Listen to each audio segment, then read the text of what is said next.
Film 17वीं शताब्दी में Japan में शुरू होती है, जहां हेंजो हसाशी अपनी पत्नी और बेटे के साथ साथ शिराई रियू कबीले के अन्य सदस्यों के साथ अपने परिसर में शांति से रह रहा है। जैसे ही वह पानी भरने के लिए जाता है, बी हान के नेतृत्व में लिन कुई कबीले के हत्यारे आक्रमण करते हैं और अन्य ग्रामीणों को मार डालते हैं। बी हान अपनी बर्फीली शक्तियों से उसके परिवार को धमकाने के लिए हेंजो के घर जाता है। जब वह हारुमी की चीख सुनता है तो वह अपने घर वापस भागता है और अपनी पत्नी और बेटे को मृत अवस्था में पाता है। ये देखकर उसे बहुत दुख होता है, पर तभी बिहान के लड़ाके उसे मारने के लिए आ जाते हैं। वो अपनी निंजा फाइटिंग स्किल्स के बदौलत सभी को आसानी से मार देता है। फिर वो बिहान के पीछे जाता है। दोनों के बीच कड़ा मुकाबला होता है, पर अंत में बिहान हेंजो के कंधे में गहराई तक एक ब्लेड घुसा देता है। वह अपने हत्यारे से उसका चेहरा याद रखने को कहता है और जमीन पर धाराशायी हो जाता है। कुछ पल बाद हेंजो को अपने घर में अपनी बेटी के रोने की आवाज सुनाई देती है। वह घर की ओर रेंगने की कोशिश करता है, लेकिन मर जाता है। उसके शरीर के जलने और गायब होने से पहले हमें उसकी बांह पर एक ड्रैगन के आकार का निशान दिखाई देता है। बिजली का एक झटका चमकता है और मास्टर रैडेन पृथ्वी पर आते हैं और हेंजो की बेटी को अपने साथ दूसरे लोक में ले जाते हैं। टेक्स्ट में यह कहा गया है कि पृथ्वी पर आउटवर्ल्ड से हमले का खतरा है। केवल हसाशी वंश का चुना हुआ योद्धा ही इसे रोक सकता है। कहानी अब प्रेजेंट में आती है, जहां हम कहानी के हीरो कोल यंग को देखते हैं। कोल एक फाइटर है। आज के मुकाबले में उसका समर्थन करने के लिए केवल उसकी पत्नी एली और बेटी एमिली है। लड़ाई के दौरान कोल को कुछ चोटें लगती हैं और वो मुकाबला हार जाता है। लड़ाई के बाद कोल के पास जैक्स नाम का एक व्यक्ति आता है, जो देखता है कि कोल की छाती पर एक निशान है जो हेंजो पर देखा गया था।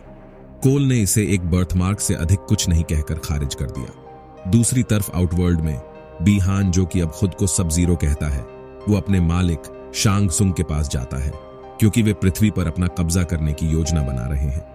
वो जानता है कि हेंजो का एक वंशज जीवित है। वो सब जीरो को पृथ्वी पर जीवित सभी योद्धाओं को मरने का हुक्म देता है। कोल और एली एमिली को डिनर के लिए बाहर ले जाते हैं, पर जुलाई होने के बावजूद बर्फबारी शुरू होने लगती है और एमिली के चारों ओर की मेज जम जाती है। सब जीरो सड़क पर अपना रास्ता बनाना शुरू कर देता है। वह लोगों पर ओले बरसाता है, लेकिन कोल एमिली को सुरक्षित निकाल लेता है। परिवार को जैक्स द्वारा बचाया जाता है, जो उन्हें भगा देता है और कोल को दिखाता है कि उसके शरीर पर भी वही ड्रैगन का निशान है। जैक्स उन्हें वहां से सुरक्षित निकालता है और कोल को सोनिया को खोजने के लिए कहता है। जैक्स अपने दम पर सब जीरो का सामना करने के लिए निकल पड़ता है, लेकिन दुश्मन एक वास्तविक खतरा साबित होता है। वो पहले तो जैक्स की बंदूक को जमा देता है और फिर उसके दोनों बाहों को जमा कर चकनाचूर कर देता है और उसे मृत अवस्था में छोड़ देता है। कोल एली और एमिली को कहीं सुरक्षित छोड़कर सोनिया की तलाश में निकल जाता है। वह एक कबाड़खाने में जाता है, जहां वह शुरू में उस पर हमला करती है, जब तक कि कोल उसे निशान नहीं दिखाता और कहता है कि जैक्स ने उसे भेजा है। सोनिया कोल को अपने ट्रेलर में लाती है, जहां वह उसे समझाती है कि सब जीरो उन अन्य लोगों के पीछे है जिन पर यह निशान है। सोनिया के पास यह नहीं है, लेकिन जैक्स के पास यह है।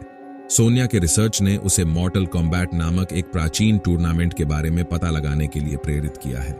सोनिया ने कानो नाम के एक क्रूर भाड़े के सैनिक को पकड़ा है, जिसके पास भी निशान है। कुछ पल बाद सोनिया के घर पर शांग सुंग के द्वारा भेजा रेप्टाइल ने हमला किया। वो हमला करने के लिए छलावरण का उपयोग करता है। इस बीच कानो खुद को आजाद कर लेता है और क्रीचर की छाती पर अपने गुस्से से वार करता है और उसका दिल बाहर निकाल लेता है। हमले में अपना शोध नष्ट होने के बाद सोनिया को नहीं पता कि अगला कदम क्या है, जब तक कि कानो यह नहीं कहता है कि वह जानता है कि वो रैडेन का मंदिर जाने की कोशिश कर रही है और वह जानता है कि ये कहां है।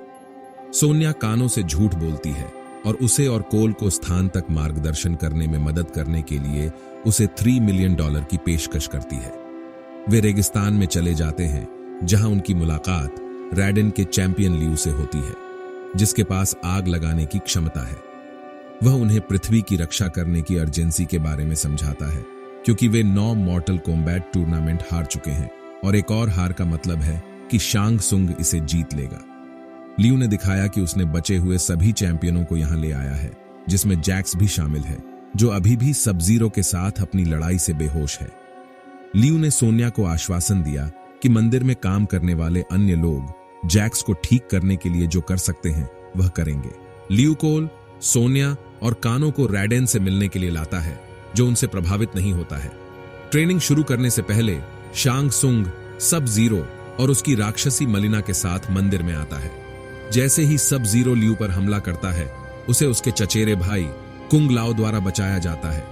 शांग सुंग खुद आक्रमण करने वाला था, लेकिन रैडेन उसे याद दिलाने के लिए आगे आता है कि टूर्नामेंट शुरू होने से पहले जीत का दावा करना मना है। फिर वह आउटवर्ल्ड के खलनायकों को अपना हमला जारी रखने से रोकने के लिए मंदिर के चारों ओर एक फोर्स फील्ड बनाता है, जिससे उन्हें वहां से जाने के लिए मजबूर होना पड़ता है। लियू चैंपियंस को उनकी आंतरिक शक्ति को अनलॉक करने में मदद करने के लिए ट्रेनिंग करना शुरू करता है। यही कारण है कि उसके पास अग्नि शक्ति है और रैडेन के पास बिजली की शक्तियां हैं। सोनिया को दूसरों के साथ शामिल होने की अनुमति नहीं है, क्योंकि वह चुने गए चैंपियनों में से एक नहीं है। वह जैक्स के पास जाती है, जहां वह जाग रहा है, और उसे पता चलता है कि उसके पास अब लोहे के हाथ हैं। कोल बाद में रैडेन से ड्रैगन मार्किंग के बारे में बात करता है।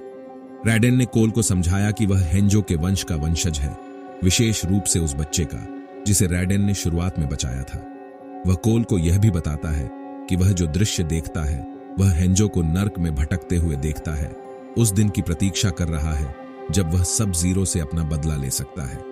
जब कोल को लगता है कि वह एक योग्य चैंपियन नहीं है, तो रैडेन उसे एली और एमिली के पास वापस भेजने के लिए पोर्टल खोलता है। शांग सुंग ने अपने अगले हमले के लिए और अधिक सेनानियों को इकट्ठा किया। शांग सुंग का एक सिपाही काबल मंदिर में कानो से मिलता है और उसे शांग सुंग के सेना में शामिल होने के लिए मना लेता है। वह फोर्स फील्ड को नष्ट करने के लिए अपने लेजर का उपयोग करता है।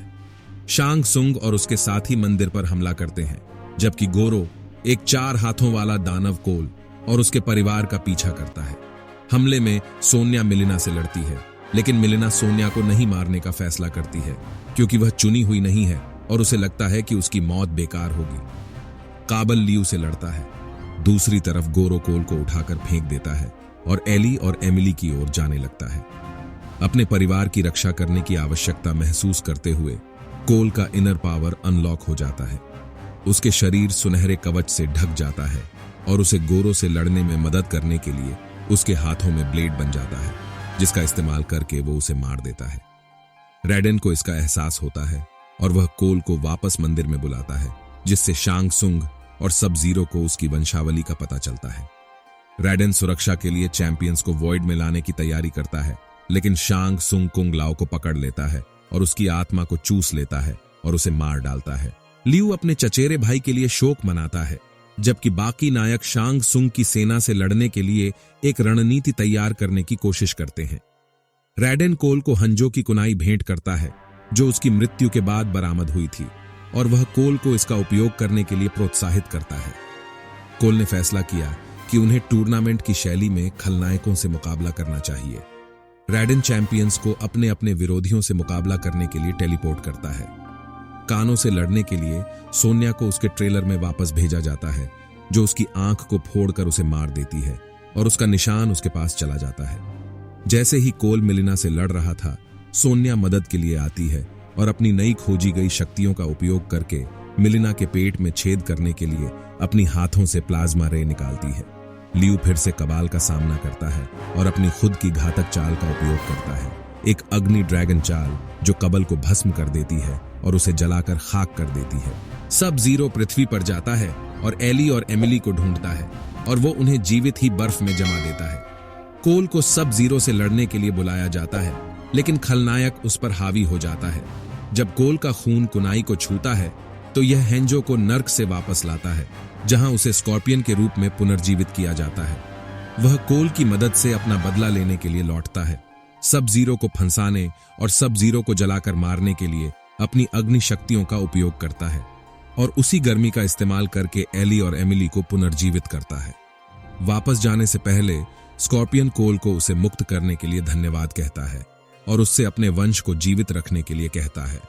शांग सुंग अपने सेनानियों के शवों को पुनः प्राप्त करने के लिए एक बार फिर प्रकट होता है, जिसका अर्थ है कि उन्हें वापस जीवन में लाया जा सकता है, लेकिन रैडेन उसे वापस आउटवर्ल्ड में भेज देता है। रैडेन फिर अपने चैंपियनों से कहता है कि वे विजयी हैं, लेकिन जब शांग सुंग अपने अगले हमले की योजना बना रहा हो तो उन्हें और अधिक लड़ाके इकट्ठा करने होंगे। मूवी यहीं पर खत्म हो जाती है।